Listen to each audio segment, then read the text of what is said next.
Hello, hello, bonjour à tous, j'espère que vous allez bien. Nous allons continuer maintenant, on avait fait déjà avec le rest operator et là aujourd'hui nous allons parler maintenant du spread operator qui est celui dont on a le plus besoin actuellement. Donc ici je peux commenter tout ça juste pour que vous puissiez avoir une vision de tout ce qu'on a fait jusqu'à présent.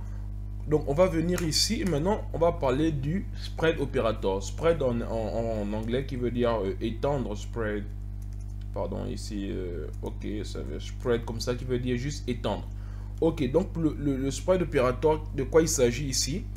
Regardez un peu ce qui se passe. Donc là, si je vais créer, supposons un tableau, je vais créer un tableau que je vais appeler par exemple langage.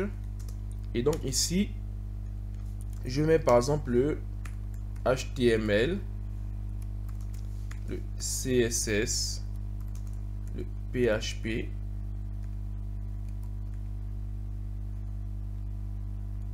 ok, le PHP, et le dernier, je vais mettre le JavaScript, ok. Donc ici, on a bien créé nos 4 langages. Bon, maintenant, je vais faire quelque chose. On appelle ici langage, et je vais ici, non, je vais ici appeler, créer une nouvelle variable que je vais appeler base. Et dans les bases, qu'est-ce que je vais faire ici? Je vais mettre ici égal à langage. Ok, donc ici, qu'est-ce que je fais? J'ai juste, c'est comme on crée une variable. Vous voyez, lorsqu'on crée une variable, lorsque on a par exemple le contenu là, donc on l'a mis ici. Donc regardez ce que je vais faire. Je vais juste afficher le console.log de chacun des deux. Donc console.log de, on va d'abord dire de langage. Console.log de langage. Ensuite, console.log de base. Ok. Donc ici, on a bien obtenu, on va dire, nos deux variables qu'on affiche dans la console et on va voir ce que ça nous donne ici. Regardez, on a bien les deux mêmes tableaux. Jusque là, on est d'accord. Ok, on a bien la même chose parce qu'on a fait quoi? On a juste mis le contenu de celui-là dans l'autre. Mais regardez, on va tenter une expérience. Ok, on va tenter une expérience. Ici, je vais faire d'abord un truc. Je vais rajouter, par exemple, je vais prendre langage ici. Et langage, je vais rajouter, je vais push un élément que je vais appeler, par exemple, on va dire, je sais pas, bon, je vais mettre ici Ruby. Ruby ici et là, c'est je pousse ça sur langage et après je pousse sur quoi? Sur base, comme ça là. Je pousse sur base. Qu'est-ce que je vais pusher? Je vais pusher par exemple le C#. Ok. Bon. Donc ici, si je sauvegarde, qu'est-ce qu'on obtient? Regardez bien attentivement. On a obtenu la même chose des deux côtés. Je ne sais pas si vous comprenez ce qui se passe. En fait, ce qui s'est passé, c'est qu'on a juste rajouté au premier tableau, on a ajouté Ruby. Mais il l'a rajouté aussi au deuxième tableau Ruby. On a ajouté au deuxième tableau C#.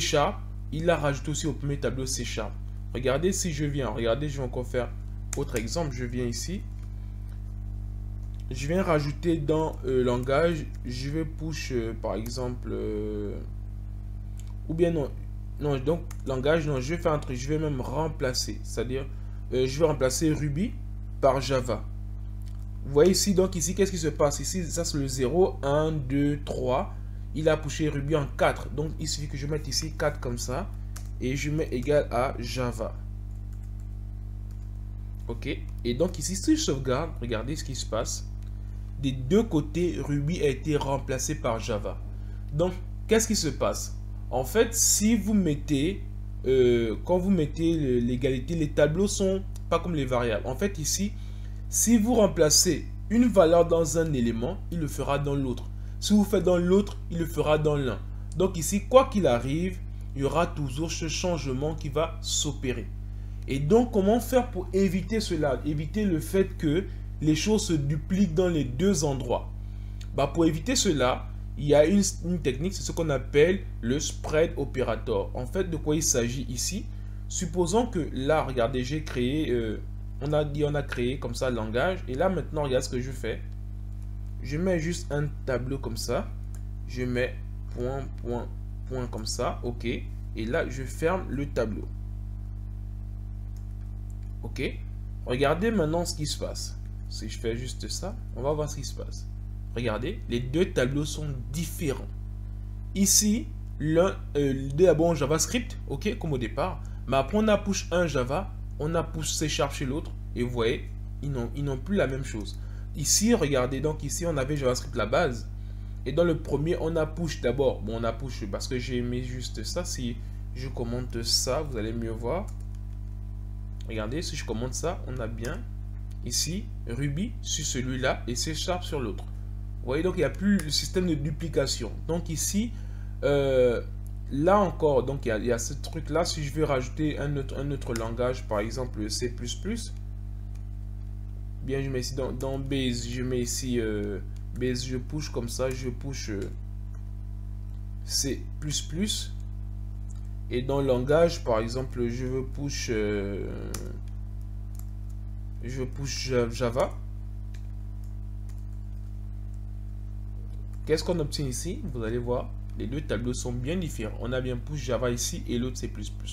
Donc voilà un peu ce qu'on appelle le spread operator. Donc ça va nous permettre d'étendre, on va dire étendre notre variable parce que JavaScript ne fait pas comme les autres, il fait par référence. C'est que sur JavaScript, si vous mettez un égal comme cela sans faire un spread operator, qu'est-ce qu'il fait? Il va juste, ce sera dupliqué. Et donc ce qu'on fait à l'un, parce qu'il pointe vers la... C'est comme si supposons comme une case mémoire dans notre ordi qui aura tous les éléments là. Donc si on met A qui pointe vers la case C et que B pointe vers la case C aussi, si on modifie A, il va modifier C. Donc si C est modifié, B aussi est modifié. Donc voilà rapidement ce qu'on peut dire au niveau du spread operator. Merci.